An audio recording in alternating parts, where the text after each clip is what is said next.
Before the book, before the scroll, before the pen, there was only memory. And memory is a fragile thing. Imagine a world where nothing is written down, where stories live only in the breath of the storyteller, where history is a song and forgetting is a kind of death. Now imagine the moment we change that. The moment a human picked up a reed, pressed it into wet clay, and made an idea permanent. Writing. The moment thought learned to leave the body and never come back the same. Once upon a time, and I mean all the time, we spoke. We remembered by rhythm. We sang our laws. We carved the map of the world into melody and myth. Aboriginal Australians passed their landscape through songlines, musical memory maps that sang you across the desert. West African griots kept genealogies stretching back centuries, every ancestor a note in a living scale. And yet, if the storyteller forgot, that story was gone. Forever. The oral world was alive but ephemeral.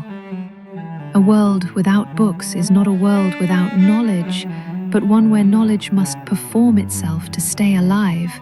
And what about the voices we'll never hear? Cultures that lived rich, layered lives but never wrote a word. Take the ancient peoples of pre-Columbian Amazonia. They built complex societies, traded over vast distances, and shaped the land with immense earthworks. But they had no writing system. When their elders died, their stories went with them. No records, no scrolls, just the forest growing over the silence. All that wisdom, gone in a generation. A reminder that without writing, knowledge is a flame passed hand to hand, and sometimes it goes out.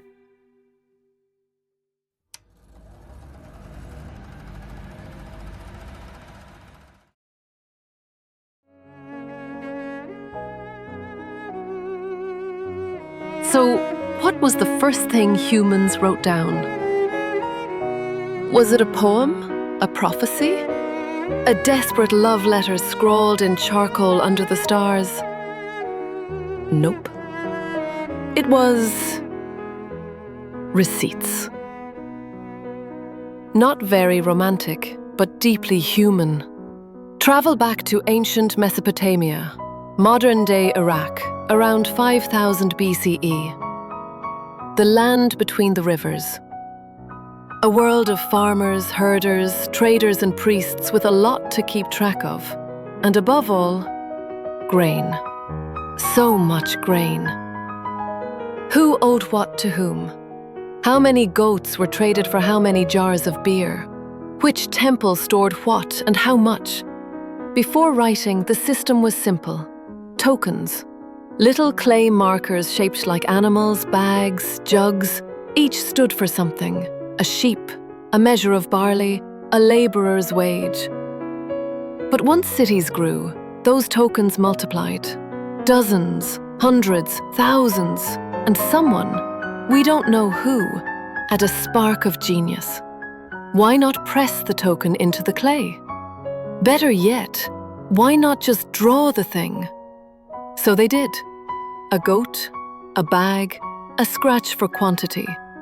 These impressions became pictographs, drawings of things that slowly became symbols for things. And just like that, proto-writing was born. Not for poems, not for philosophy, but for bookkeeping.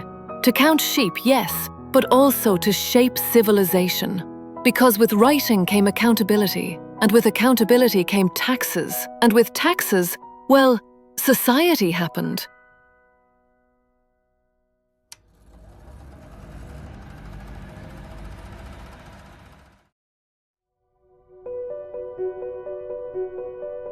Let's meet a few of the originals. Cuneiform, born in Sumer, carved with a stylus into wet clay, wedge-shaped symbols that slowly morphed from pictures to abstract forms. Poetry and politics, prayers and pay stubs, all pressed into mud. Hieroglyphs, Egypt's sacred script. Beautiful, iconic, a language of birds, eyes, and suns. Part art, part incantation. Oracle bone script, ancient China, characters etched into turtle shells, heated until they cracked, then read like divine fingerprints. The ancestors always had something to say. Maya glyphs, flowing, intricate symbols, calendars, creation myths, cosmic mathematics. Each system its own fingerprint of thought, a culture speaking to the future in its own private code. Before writing, the mind was a performance space, fluid, rhythmic, alive. A place where knowledge danced on the tongue and truth lived in the telling. But once writing appeared, the mind became something else, a vault, a record keeper, a hard drive made of flesh. Ideas could now be externalized, etched in stone, pressed into clay, inked onto skin. And that changed everything. Suddenly, knowledge no longer lived in the body. It lived in scrolls, tablets, codices. Scribes became the gatekeepers of memory, the sacred custodians of what could no longer be trusted to survive in song. Laws could be fixed, no more relying on the memory of elders. Kings could be immortalized, not just in legend, but in ledger. The cosmos could be debated across continents, across generations, in ink. And yet, not everyone celebrated this revolution. Plato, yes, that Plato, tells a story in his dialogue Phaedrus. The Egyptian god Thoth proudly presents the invention of writing to the king, claiming it will make people wiser and strengthen memory. But the king shakes his head. He warns that writing is not a gift of memory, but of forgetfulness. They will trust the written word and no longer exercise their own minds. They will appear wise, but know nothing. And maybe he was right. Because once we began to write, we began to forget. But here's the paradox. In forgetting, we also expanded. We made space. Space for poetry, philosophy, mathematics, maps. Writing didn't just preserve the past, it allowed us to imagine futures we couldn't yet speak aloud. It gave us something oral tradition, for all its beauty, never could. Permanence, reach, a second brain made of symbols. We could die and still be heard.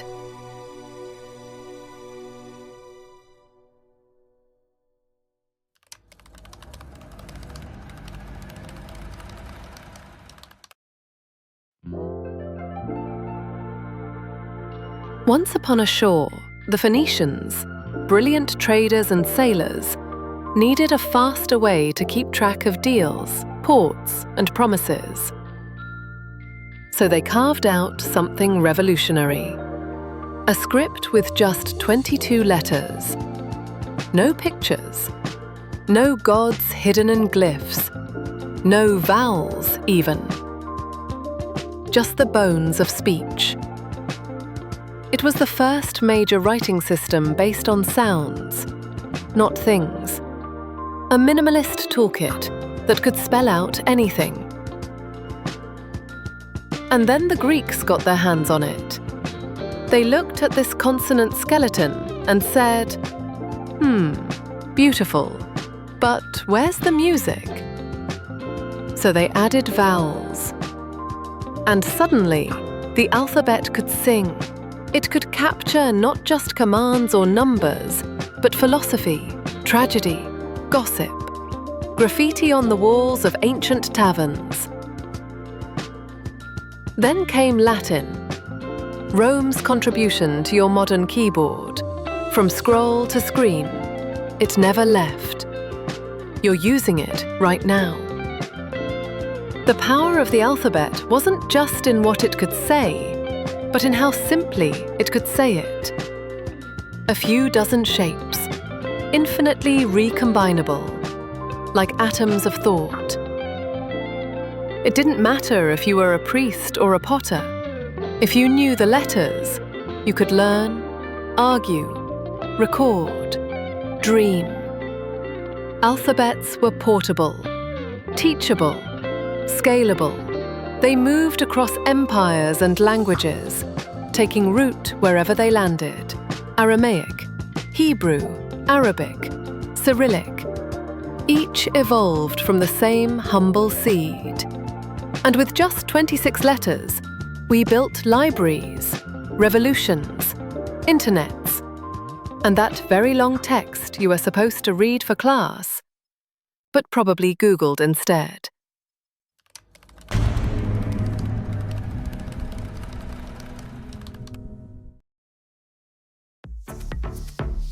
Fast forward. We've gone from chisels to keyboards, from parchment to pixels, from scribes to selfies, and yet we're still drawing tiny pictures of feelings. They're just called emojis now. This might be the most used hieroglyph in human history. It means I'm laughing, but also crying, but also vibing. Language is always reinventing itself. Texting, slang, memes. What was once LOL is now, we don't just write, we remix. And now, here we are. A new kind of writing is being born. One that doesn't just record thought, but co-creates it. We're not losing agency, we're redefining it. From sole authorship to co-creation, from fixed meaning to living dialogue. Code, generative text, neural language models, we've come a long way from clay tablets. Now, the stylus writes back. Which raises a strange and beautiful question. Have we gone full circle? Once, we remembered everything in the air. Then we carved memory into stone. Now, the words write themselves, and we are returning to something fluid, conversational, alive. But this time, the archive is eternal. The wind remembers. Is this a higher thought emerging? Or have we simply taught our tools to dream? Plato, the great skeptic of writing, once warned that the written word might make us forget how to truly know. He feared we'd confuse the shadow for the source, illusion for wisdom. What would he say now? Now that the word has become a mirror that speaks back, a companion that writes with us, a ghost made of language. Would he be terrified or awed?